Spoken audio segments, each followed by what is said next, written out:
Hello जी, अस्सलाम वालेकुम। और इस बार हम हाजिर हैं अपने आखिरी टॉपिक में से, जो हिस्ट्री का हमारा टॉपिक है, नवाज शरीफ और मुशर्रफ से रिलेटेड। और मैं आपको इसके लिए स्टार्ट में ही बता दूं कि हम करने लगे हैं क्यों निकाला मुझे। जी हाँ, सही सुना आपने, क्यों निकाला मुझे, जो बहुत फेवरेट लाइन थी हमारे पास पिछले 2 सालों की। तो वो हमने यहाँ पे री इंट्रोड्यूस करा दी है, क्योंकि हमारे प्यारे मियां साहब जो हैं वो 1993 में भी और 1999 में भी यही कहते सुनते नजर आए थे। बस आप लोग उस वक्त जरा छोटे थे।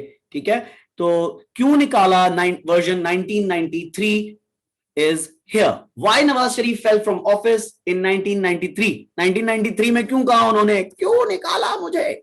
ठीक है, अब स्टार्ट करते हैं। पहला रीजन हमारे पास, पहला फैक्टर क्या है? The prime minister failed to transport the yellow cab scheme in which taxi drivers would get some soft loans and installments. This was a failure because people didn't return the installments, causing a major economic crisis to the government and invited criticism from the opposition and became major reason for 1993 dismissal. 1993 में कुछ yellow cabs, आपने यहाँ पे टैक्सियां देखी होंगी चलती हुई, येलो कलर की कैब्स आई थी, और वो अच्छे खासे पढ़े लिखे लोगों ने भी वो अवेल की थी because of the unemployment issues. और आसान लोन पे मिल रहा था, बहुत आसान इंस्टॉलमेंट्स थी, और उसमें बहुत सारे लोगों ने वो ले ली। लेकिन लेने के साथ साथ वो फेलियर इसलिए कन्वर्ट हो गया कि लोगों ने उसकी किस्तें वापस नहीं दी। वही मैकेनिज्म फेलियर था, ये गवर्नमेंट की तरफ से उसको सही तौर पे रिटेन नहीं कर सके। तो जब नहीं रिटेन कर सके तो जो पैसा गवर्नमेंट ने लगाया था वो रिकवर नहीं कर सकी, और it became a major economic crisis to the government. और इसको अपोजिशन ने कैश किया और बहुत बड़े मेजर रीजन में कन्वर्ट हो गया ये 1993 तक। ठीक है, एक तो पहला रीजन ये। दूसरा, स्टेट ओन कोऑपरेटिव सोसाइटीज। देखो वही वाली बात दोबारा आ रही है जो तुम्हारे पास पहले आ चुकी है। स्टेट ओन कोऑपरेटिव सोसाइटीज, जो गवर्नमेंट की लैंड थी, जहां पे रहने की जगहें थी, जो सोसाइटीज थी कोऑपरेटिव, उनके deposits from the members and gave them loans in the time of need, but this was exploited by Nawaz Sharif and his family gained the money of people. वही point, his reputation damaged and he was dismissed from the office because of this. ये जो state own cooperative societies थी, ये जमीनों का मामला था, और जमीनों के मामलों में बहुत पैसे होते हैं, और इसमें कुछ हेरा फेरी हुई, और उस हेरा फेरी के नतीजे में नवाज शरीफ की फैमिली रिच से रिचर होती गई, क्योंकि उनके पास सारे फंड्स उनकी अपनी जेब में जा रहे थे। हमने ये बात पहले भी फेलियर्स में देखी है, लास्ट एपिसोड में। ठीक है, यहां पर भी यही बात हो रही है कि वो जो पैसा था और उस पैसे का पता चल जाना, या उस पैसे के अंदर रेपुटेशन टार्निश हो गई थी नवाज शरीफ की, और इसकी वजह से उनकी हुकूमत जाने का एक और रीजन था। Now the third reason. Third reason देखो, ये वही रीजन है जो हमने पहले फेलियर में पढ़ा। जितने फेलियर्स तुम पढ़ोगे वो यहाँ तुम फेल फ्रॉम ऑफिस में लिख सकते हो। तुम्हारे पास फेलियर्स में नवाज शरीफ की येलो कैब वाला पॉइंट वहां नहीं था, यहां पर आ गया। इसका मतलब तुम एक फैक्टर और ऐड कर सकते हो अगर तुम चाहो। Conflicted with the President Ishaq Khan in 1993 as he wanted to appeal the 8th Amendment, which will eventually reduce the power of President, but and wanted to appoint his own army chief. But Ishaq जो president Isaac Khan थे, उन्होंने किया ये कि अपने जाने से पहले जनरल अब्दुल वहीद काकड़ को अपॉइंट कर दिया, क्योंकि इससे पहले उन पावर उनके पास थी। यही पावर नवाज शरीफ लेना चाह रहा था, जैसे कि बेनजीर भी लेना चाहती थी। लेकिन टेंशन ग्रो हुई, और करते करते उनके क्लैशेस आपस में इतने बढ़ गए कि उनकी जो फाउंडेशन थी गवर्नमेंट की वो बहुत कमजोर होने लगी, क्योंकि प्रेसिडेंट के पास पावर्स थी। It became a major cause of ending Nawaz Sharif rules, thus a failure. ठीक है, ये तीन बातें वही है, दो बातें इसमें से वही हैं जो पहले हो चुकी। यहाँ प्राइम मिनिस्टर की जो येलो कैब स्कीम है, ये एक नया फैक्टर है। ठीक है जी, दो पुराने फैक्टर्स आपके पास हैं और एक नया फैक्टर आया। इस वजह से, इन तीन वजूहात की वजह से 1993 में नवाज शरीफ का टेन्योर खत्म हो गया। क्लियर है यहां तक? जी सर। जी सर। रहमा, उमैमा, हिबा, सोनिया, क्लियर है बेटा? Yes sir. लास्ट वाला पॉइंट एक और दफा एक्सप्लेन कर दे, नहीं समझ आया। ओके, देखो लास्ट वाला पॉइंट वही पॉइंट है जो हमने फेलियर्स में किया था। देखो प्रेसिडेंट इसाक खान, जिनकी कल तस्वीर दिखाई थी हमने बेनजीर के हवाले से, याद है? इसी तरह दोबारा दिखा देता हूं वही तस्वीर। प्रेसिडेंट इसहाक खान। ठीक है, ये थे जी प्रेसिडेंट इसहाक खान। ठीक है, गुलाम इसहाक खान नाम है इनका, इनके नाम पे एक यूनिवर्सिटी भी है GIK के नाम से। ठीक है, अच्छा, इन्होंने, इनके पास पावर्स थी, प्रेसिडेंशियल पावर्स जो होती हैं, ठीक है, जिससे इन्होंने बेनजीर को भी डिसमिस किया था ऑफिस से, ठीक है, ऑन करप्शन चार्जेस। ठीक है, इनके पास जो पावर थी ना, नवाज शरीफ ने आके सोचा ये कि क्यों ना मैं इनसे वो पावर ले लूं ताकि कहीं ये मुझे ना निकाल दें। ठीक है ना, द क्यों निकाला वर्जन ना आ जाए। उस जमाने में भी उसके पास यही थॉट था कि कहीं मुझे कोई निकाल ना दे तो पावर ले लो। समझ रहे हो कैसा आदमी था वो, अपने आप को सेव करने के लिए खेलता था हमेशा, इसीलिए चीखता था कंजूसी। हर जगह के क्यों निकाला। ठीक है ना, इस दफा वो पहली बारी कंजूसी। में क्यों निकाला को रोकना चाह रहा था कि कोई ऑप्शन ही ना हो कि कोई मुझे निकाले। समझ आ रही बात? He wanted to secure himself from the start. Sir क्या उस वक्त मतलब कॉन्स्टिट्यूशन का मतलब चेंज करने का मतलब प्राइम मिनिस्टर के पास पावर थी? पार्लियामेंट के पास पावर होती है, पार्लियामेंट अगर कोई चेंज लाना चाहे तो अमेंडमेंट कर सकती है, अगर पार्लियामेंट में नंबर पूरे हों लोगों के। ठीक है, तो वो ये चेंज कर सकते हैं, और ये वो चेंज इसलिए लाना चाह रहा था कि उसको कोई निकाल ना दे, जैसे बेनजीर को निकाला था।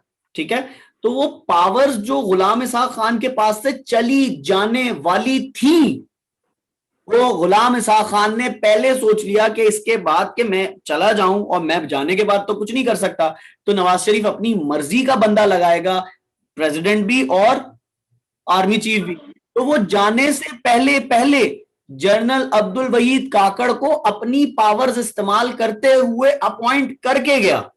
ठीक है, अब जब इसने अपॉइंट कर दिया होगा तो क्या फड्डा शुरू नहीं हुआ होगा कि मैं तो आपको कह रहा था आप चले जाएं, आपने तो एक और बंदे को लाके बैठा दिया। जी सर, हो गया होगा। ये वो मामला था जिससे फाउंडेशन गवर्नमेंट की वीक हुई। ठीक है ना, जी सर। तो ये वो फेलियर था। आई होप कि क्लियर किया होगा पॉइंट मैंने। अब चलते 1996 से 1999 वाले वर्जन की तरफ। क्यों निकाला मुझे? ठीक है, why did Musharraf come to power in 1999? मैं उस जमाने में एक क्रिकेट मैच खेल रहा था, मुझे याद है मैंने उसमें 41 रन स्कोर किए थे। ठीक है, लेकिन हम मैच जीत गए थे, और उस शाम को थी 12 अक्टूबर, और मगरिब के वक्त जब मैं घर पे आया तो पता चला कि घर पे बहुत गहमा गहमी है कि कुछ हो गया है। तो बाद में पता चला कि जनाब गवर्नमेंट चेंज हो गई है। तो हम इतने छोटे थे, हमें अंदाजा ही नहीं था कि गवर्नमेंट चेंज होने का मतलब क्या होता है। ठीक है, तो लेकिन मुझे ये याद है कि उस दिन मैं क्या कर रहा था।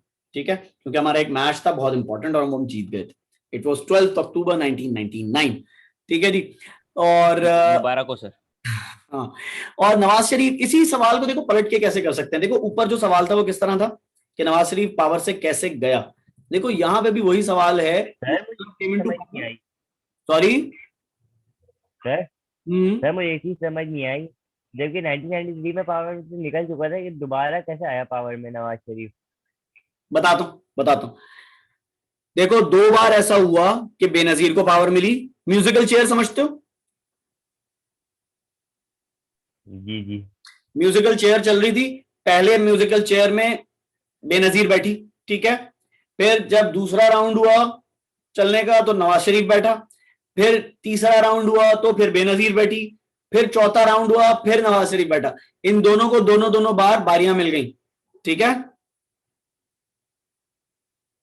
देखो नवाज शरीफ का, तुम कल हमारी क्लास में नहीं थे ना इबाद? इबाद तुम कल वाली क्लास में नहीं थे ना? जी जी सर। नहीं देखो ये देखो कल वाली क्लास की रिकॉर्डिंग देखना, वो यूट्यूब पे अपलोडेड है। ये देखो यहां पर बेनजीर 1990 से ऑफिस से गई थी और 1996 से भी गई थी। इसका मतलब 1990 के बाद और 1996 के बाद कोई और आया होगा। वो जो कोई और था 1991 में नवाज शरीफ था और 1996 में भी दोबारा नवाज शरीफ था। ठीक है, बेनजीर के दोनों बार जाने के बाद। ठीक है, ठीक है सर। ठीक है, ये 2 अलग अलग सर इलेक्शंस की बात हो रही है। जी बेटा, इन लोगों को मतलब फिर से बार बार लोगों ने ही इलेक्ट किया था ना? एग्जैक्टली ऐसा ही है, इलेक्शन हुए और जीत के आ गए। ठीक है, तो सर जब लोगों को पता था इन लोगों ने मतलब करप्शन की है और ये लोग मतलब निकल चुके हैं, तो फिर से लोगों ने क्यों इलेक्ट किया है? यार ये उन्हें पैसे से सब खरीदा जा लिया सकता होगा है, ना, लोगों को खरीद लिया होगा। खरीद दिया जाएगा। जैसे खरीदा पैसा खरीदा चलता है ना, जैसे पैसा चलता है पाकिस्तान की पॉलिटिक्स में, बात को भी खरीद लिया। हाँ डर्टी पॉलिटिक्स थी, ठीक है ना, तो वो डर्टी पॉलिटिक्स जो थी उसका हाल था ये, ठीक है। प्लस इलेक्शन मैनेज भी किए जाते थे, ठीक है, मैनेज करना या मतलब पैसों से खरीद लेना या किसी और तरीके से आ जाना, ठीक है। अच्छा, अब हम यहां तो देख नहीं रहे कि इलेक्शन को किस तरह जीता, अब हम यहां सिर्फ ये देख रहे हैं कि वो ऑफिस से बाहर कैसे हुआ, ठीक है। अब 1996 से 1999 का टर्म जब खत्म हुआ तो 1999 को कहेंगे कि इसको 1999 से पावर से क्यों निकाला, तो क्यों निकाला वर्जन 1999, ठीक है। पहली चीज 1999 में जब ये निकाला गया तो जिस वक्त 96 से 99 में ये आए थे, 96 के इलेक्शन में इन्होंने थंपिंग मेजॉरिटी ली थी, ठीक है, सबसे ज्यादा वोट्स थे इनके पास, ठीक है, बहुत ज्यादा लोगों ने ट्रस्ट किया था नवाज शरीफ पे, ठीक है, बहुत ज्यादा सीट्स मिली, 2/3 मेजॉरिटी मिली। अब उसके बाद इन्होंने क्या किया जिसकी वजह से इनको 99 से जाना पड़ा, आपके सामने पहली चीज, plane conspiracy became an immediate reason. ये इमीडिएट रीजन तुम्हें कहीं और पढ़ा है हिस्ट्री में कहीं?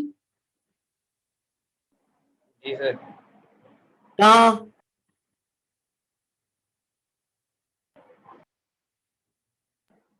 पिछले 7 इमीडिएट रीजन और लॉन्ग टर्म रीजन हिंट दे रहा हूं मैं।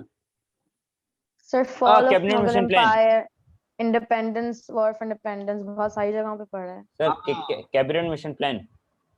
ना इमीडिएट रीजन तुम्हारा वो था जो ये ग्रीस कार्टरेज वाला था, देखो फड्डा तो चल रहा था ना बहुत अरसे से, सॉरी, सोशल इकोनॉमिकल सब कुछ चल रहा था, रिलीजियस सब चल रहा था, लेकिन एकदम वो ग्रीस कार्टरेज वाला मसला आया और आपने कहा ऐसी की ऐसी मैं तो लड़ूंगा, वरना आप बहुत पहले से सोच रहे थे कि हम लड़ेंगे लेकिन लड़ते नहीं थे, बेसिकली बिल्कुल ही हट जाना, समझ आ रही बात? इमीडिएट रीजन क्या था? अब प्लेन कॉन्स्पिरेसी क्या थी मैं बता रहा हूं, ये इमीडिएट रीजन क्यों कहा है इन्होंने। मुशर्रफ साहब प्लेन में उड़े, ठीक है, श्रीलंका गए, श्रीलंका से वापस आ रहे थे कि जो आर्मी चीफ थे मुशर्रफ साहब, उनको नवाज शरीफ ने श्रीलंका में होते होते ही डिसमिस कर दिया, हालांकि उनको पाकिस्तान में होना चाहिए था तब डिसमिस करना चाहिए था। तो उस वक्त ये प्लेन कॉन्स्पिरेसी हुई। क्या हुई? Plane conspiracy became an immediate reason for his dismissal as when the Musharraf was returning from an official tour of Sri Lanka, his plan was not to allow to land. Musharraf को land नहीं होने दे रहा था नवाज शरीफ, ठीक है, किसको? अपने ही मुल्क के आर्मी चीफ को। क्यों नहीं लैंड होने दे रहा था? Because in this time he replace Musharraf with the then ISI chief Ziauddin Butt. ISI के चीफ को आर्मी चीफ लगा दिया था, समझ आ रही है? और मुशर्रफ को कहा था कि हट जाओ, लेकिन मुशर्रफ तो वहां था ही नहीं, मुशर्रफ तो श्रीलंका गया हुआ था, श्रीलंका से वो जहाज में वापस आ रहा था, और जब वो जहाज पाकिस्तान की टेरिटरी में आया तो उसको उतरने नहीं दे रहा था।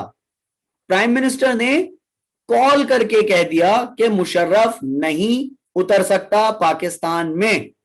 कैन यू इमेजिन कि पाकिस्तान का आर्मी चीफ वो पाकिस्तान में नहीं उतर सकता तो फिर कहां उतरेगा भाई? श्रीलंका या श्रीलंका पाकिस्तान। आपके पास प्लेन में इतना ऑयल ही नहीं था कि आप पाकिस्तान के अलावा कहीं और उतरे, ज्यादा से ज्यादा उतर सकते थे तो इंडिया उतर सकते थे। अब आप सोच सकते हैं कि इंडिया में उतरने का मतलब क्या हो सकता है? आपके आर्मी चीफ को पकड़ के रख लेता वो, डेथ विश। डेथ विश होती ना। और कौन कर रहा है ये डेथ विश? कौन करा रहा है? उस वक्त का प्राइम मिनिस्टर नवाजू करा रहा है। अब ये जब नवाजू करा रहा है तो ये क्यों निकाला, इसको पूछने की जरूरत होगी 99 में। जी सर, बिल्कुल सर। यहाँ पे इसने ISI चीफ को बना दिया हेड ऑफ आर्मी, ठीक है, जो कि आर्मी चीफ होता है, और मुशर्रफ को लैंड नहीं करने दिया। अब देखो आगे क्या चीज है। But core commanders, corps commander जो होते हैं, ठीक है, didn't accept it and took over Karachi airport and prime minister and PTV. This humiliating practice angered to the top part of the army and they retaliated to dislodge Nawazu. क्यों निकाला? यूं निकाला, ठीक है भाई, आर्मी के टॉप के बंदे को, ठीक है, आपने बगैर किसी रीजन, बगैर किसी उसके निकाल दिया, और उसके रिपोर्टेशन ये हो सकते थे कि वो किसी और मुल्क में लैंड होता तो कितनी बड़ी आपकी कंट्रोवर्सी क्रिएट हो सकती थी वर्ल्ड वाइड। तो किया क्या आर्मी के टॉप लोगों ने, उन्होंने मुशर्रफ का साथ दिया कि ये हमारा आर्मी चीफ है, इसको जिस तरह हटाया गया है गलत हटाया गया है। वो कोर कमांडर्स जितने थे उन्होंने कराची एयरपोर्ट, प्राइम मिनिस्टर को भी और पीटीवी को भी कब्जे में लिया और आर्मी चीफ को कराची उतरवाया। जब कराची उतर गया तो फिर ऑफिशियली मार्शल लॉ लगा, ठीक है, मिलिट्री टेक ओवर हुआ, ठीक है, ये पहला रीजन है, ठीक है। दूसरे दो रीजंस भी इसी से रिलेटेड हैं, ठीक है, अभी आएगा। देखो आखिरी रीजन जल्दी से पढ़ो, आखिरी रीजन सब लोग पढ़ो, आखिरी रीजन, ये वही रीजन है जो पहले था। मैंने नहीं कहा था 96 वाली बात है जिसपे मैंने सर्च किया था। General Jahangir Karamat was dismissed by Nawaz due to his suggestion being considered military intervention. Nawaz Sharif समझता था कि उसको कोई मशवरा भी दे तो वो मिलिट्री इंटरवेंशन है, तो उसने जनरल जहांगीर करामत को डिसमिस कर दिया, ठीक है, और इससे सिविल मिलिट्री रिलेशनशिप बहुत खराब हुए। और ये भी एक वजह थी मिलिट्री कूप की, जो कि ऊपर हुआ मिलिट्री कूप, ठीक है। जनरल जहांगीर करामत को जब ये हटा दिया तो लेकर किसको आया?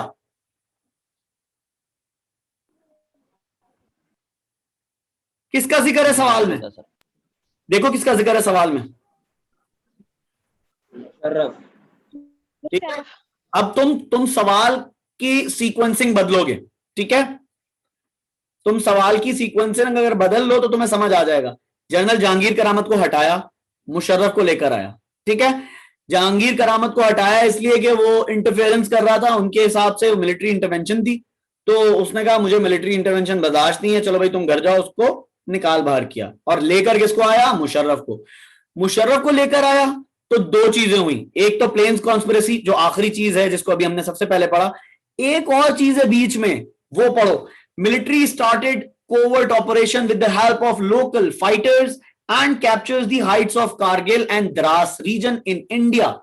Nawaz Sharif blamed Musharraf for this, ठीक है, and accused military of hiding this information from him. International pressure forced him to withdraw. This withdrawal from US pressure and army blame created serious differences between civil and government. हुआ ये कि army ने नवाज शरीफ को inform किया कि हम जा रहे हैं कारगिल पे, जो कि इंडिया में मौजूद है, और उस जगह को हम जीत लेंगे, ठीक है, और हमारे कश्मीर के चांसेस बहुत अच्छे हो जाएंगे, ठीक है। तो कारगिल पे हुई लड़ाई, लोकल जिहादियों को और कुछ फौजियों को लेके इन्होंने हमला किया। हमले में ये जीत रहे थे, लेकिन नवाज शरीफ जो कि इंडिया का दुख ज्यादा रखते थे, उन्होंने ब्लेम कर दिया कि ये तो सब जब दुनिया को पता चला ना कि ये सब कुछ हो रहा है वहां, तो नवाज शरीफ ने कहा भाई मुझे तो किसी ने बताया ही नहीं, ये तो मुशर्रफ साहब खुद लेके चले गए लड़के अपने, ठीक है। ब्लेम सारा डाल दिया मुशर्रफ पे, आर्मी पे, जो आज भी करते हैं वो, ठीक है। और क्या किया? अक्यूज किया मिलिट्री को कि उन्होंने मुझसे ये इंफॉर्मेशन छुपाई है, मुझे तो कुछ पता ही नहीं था। भाई तुम वक्त के वजीर आजम हो, तुम्हें नहीं पता? ऐसा हो सकता है? खैर, वो हमेशा के झूठे, इस बार भी झूठे। इंटरनेशनल प्रेशर फोर्स्ड हिम, जब ये इन्होंने जानबूझ के कहा था कि इंटरनेशनल लोग इसमें पड़ जाएं और इंडिया बच जाए पाकिस्तान की फौज से, ठीक है, तो जो इंटरनेशनल प्रेशर था उसकी वजह से फौज को ये ऑपरेशन वापस विड्रॉ करना पड़ा। यूएस के प्रेशर से और आर्मी पे जितना ब्लेम चल रहा था उसकी वजह से ये वापस करना पड़ा ऑपरेशन। इसकी वजह से बहुत सारे आर्मी ऑफिसर्स वहां फंस भी गए, शहीद भी हुए, और बहुत ज्यादा डिफरेंसेस क्रिएट हुए आर्मी में और गवर्नमेंट में, ठीक है। ये अगर तुम देखो, पहले जहांगीर करामत वाला पॉइंट है, ठीक है, उसके बाद मिलिट्री वाला पॉइंट है, ये ऑपरेशन कारगिल वाला, ठीक है। इन दो ये पहले हुए हैं वाकयात, ठीक है, क्योंकि देखो पहले जनरल जहांगीर करामत को डिसमिस करेगा और फिर मुशर्रफ को लेकर आएगा, ठीक है। उसके बाद मुशर्रफ कोई ऑपरेशन कर रहा होगा और मुशर्रफ वो ऑपरेशन कर रहा होगा और वो ऑपरेशन वापस रिवर्ट हो गया, तो गुस्सा क्रिएट हो गया फौज में, डिफरेंसेस क्रिएट हो गए सिविल और गवर्नमेंट में, ठीक है। अब ये हमारा लॉन्ग टर्म हो गया पॉइंट बीच वाला, ठीक है। हमारे पास इमीडिएट रीजन कौन सा है जिसमें वो प्लेन को उतरना ही नहीं दिया? तो समझ आए तीन रीजन क्या थे? 1999 वाले का क्यों निकाला का रीजन क्या था? तीन रीजन किनके था? तीन conspiracy and Kargil operation and general Jahangir Karamat dismissal. ठीक है, ये तीन फैक्टर्स क्लियर है यहां तक? सर दूसरा वाला Yes, फिर से sir. समझाएं प्लीज। भाई मिलिट्री ने ऑपरेशन किया कारगिल पे। ठीक है, कारगिल एक इलाका है, पहाड़ी इलाका है, उस पहाड़ी इलाके पे कारगिल पे हमला करके कश्मीर को कंट्रोल करने की कोशिश की गई थी। ठीक है, उसमें लोकल मुजाहिदीन भी थे और पाकिस्तानी फौज भी थी, मिलके कर रहे थे। ठीक है, जब ये काम करने लगे तो नवाज शरीफ, जब ये दुनिया को पता चल गया, इंडिया ने शोर मचाया कि ये हो रहा है, ये हो रहा है और गलत हो रहा है, तो नवाज शरीफ ने कहा भाई मुझे तो नहीं पता, ये तो मेरी आर्मी ने ऐसे ही कर दिया, मुझे तो किसी ने बताया ही नहीं। नन्हे बन गए वो। ये नन्हे बनने से बेसिकली लीडर था तो कहता ना कि मुझे पता नहीं है, इन्होंने क्यों निकाला, क्यों नहीं बताया मुझे, मुशर्रफ को निकाल देता। लेकिन ना मुशर्रफ को निकाला, ठीक है, और ब्लेम ये किया कि इन्होंने खुद ही कर लिया। अगर इसको नहीं पता था तो ये निकालता ना मुशर्रफ को कि मेरे बगैर तुमने कैसे किया ये जंग। नहीं निकाला, इसका मतलब इसको पता था और झूठ बोल रहा था। दुनिया में प्रोजेक्शन ये की कि मुझे तो पता ही नहीं था और मैं इतना कमजोर हूं कि मैं इसको निकाल नहीं सकता। ठीक है, तो मुझे बचाओ आके। ठीक है, अब इस वक्त आर्मी ने कुछ नहीं किया। आर्मी अपना ब्लेम अपने ऊपर लेने के बाद चुप करके वहां से वापस आ गई, जिसकी वजह से बहुत सारे लोग वहां जो लड़ाई कर रहे थे उनको शहादत नोश करना पड़ी होगी। ठीक है, और खुशी से की होगी। लेकिन दुनिया भर का जो प्रेशर था वो पाकिस्तान की आर्मी पे आ गया। ठीक है, लेना किसको चाहिए था? सिविल गवर्नमेंट को ना, क्योंकि उनको पता थी ये बात। लेकिन उन्होंने कहा हमें तो नहीं पता, क्योंकि वो अपना टेन्योर बचाना चाह रहे थे, अपने आप को बचाना चाह रहा था, कहीं फिर से क्यों निकाला ना हो जाता 93 की तरह। सही है, इस वजह से हो ही गया। हाँ, इस वजह से फौज में और हुकूमत में डिफरेंसेस आ गए। ये जो आखिरी लाइन है ना, created the differences between civil and government. ठीक है ना, इसकी वजह से भी मिलिट्री का कू हुआ। लेकिन मिलिट्री ने अगर उस वक्त सोचा होगा तो किया नहीं। किया कब? जब प्लेन वाली कॉन्स्पिरेसी हो गई, जब पानी हद से गुजर गया, इमीडिएट रीजन बन गया वो कि यार ये तो सुनता ही नहीं है, तो अब हमारे बंदे को भी नहीं उतरने दे रहा है, ऐसी की तैसी। पहले तो फंसा दिया था इसने हमें, अब ये हमारे लीडर को भी, जो आर्मी चीफ है, उसको भी नहीं उतरने दे रहा। तो इसलिए फिर टेक ओवर हुआ था, फिर मुशर्रफ आया था पावर में। ठीक है, यहीं तक फिर मिलिट्री ने टेक ओवर किया था। हाँ, मिलिट्री ने टेक ओवर किया था। और फिर से मार्शल लॉ लगा था। मार्शल लॉ तो कहा तो नहीं गया, लेकिन मिलिट्री टेक ओवर कहा गया था, मार्शल लॉ नहीं लगा था। ठीक है, मार्शल लॉ का अनाउंसमेंट होती है, लेकिन मुशर्रफ ने आके कहा था कि मिलिट्री टेक ओवर हो गया और मैं कुछ सालों में इलेक्शंस करवा दूंगा। लेकिन उसने इलेक्शन नहीं करवाए, उसने आके रेफरेंडम कराया जिसमें वो खुद सदर बन गया। ठीक है, हाँ जी बेटा। लेजेंड आदमी। हाँ बोलो बेटा।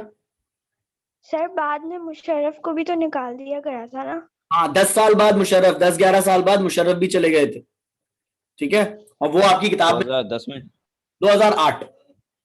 ठीक है, 2008 के बाद, अब एडिशनल इंफॉर्मेशन है, आखिरी मिनट है हमारे पास, जरा सुन लो।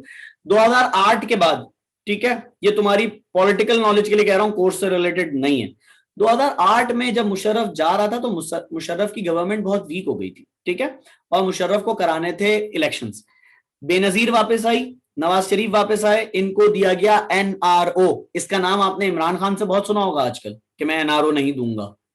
NRO एक पैक्ट साइन हुआ सारी पॉलिटिकल पार्टीज के दरमियान विद मुशर्रफ, जो कि अमेरिका ने साइन करवाया था कि डेमोक्रेसी पाकिस्तान में वापस आएगी, इलेक्शंस होंगे। ठीक है, 10, 11, 12 साल के बाद। ठीक है, जब वो इलेक्शंस होने लगे तो उस इलेक्शंस में नवाज शरीफ के केसेस बंद कर दिए। ठीक है, इन सारी चीजों पे केसेस बने थे। ठीक है, और बेनजीर के सारे केसेस बंद कर दिए, करप्शन के और इन सब के। ठीक है, वो जब केसेस बंद हो गए तो उस चीज को नाम दिया था NRO। ठीक है, वो NRO जो था उसकी वजह से मुशर्रफ को आज बुरा समझा जाता है, क्योंकि मुशर्रफ की सारी कामयाबियां एक तरफ, ये जो काम उसने किया था वो सबसे बुरा काम था, क्योंकि मुशर्रफ के जितने अच्छे काम थे उन पे ये बुरा काम सबकत ले गया। ठीक है, क्या था कि इलेक्शंस हुए, पीपल्स पार्टी जीती, पीपल्स पार्टी ने 5 साल लूटा। फिर इलेक्शंस हुए, नवाज शरीफ आया, नवाज शरीफ ने लूटा। मुल्क जितना आगे मुशर्रफ के टाइम पे गया था उससे 10 साल पीछे और 20 साल पीछे और चला गया। तभी तो इमरान खान चीख चीख के कहता है कि 6,000 रुपए अरब का कर्जा था वो 30,000 अरब पे चला गया। समझ आई बात? उन्होंने करप्शन खुल के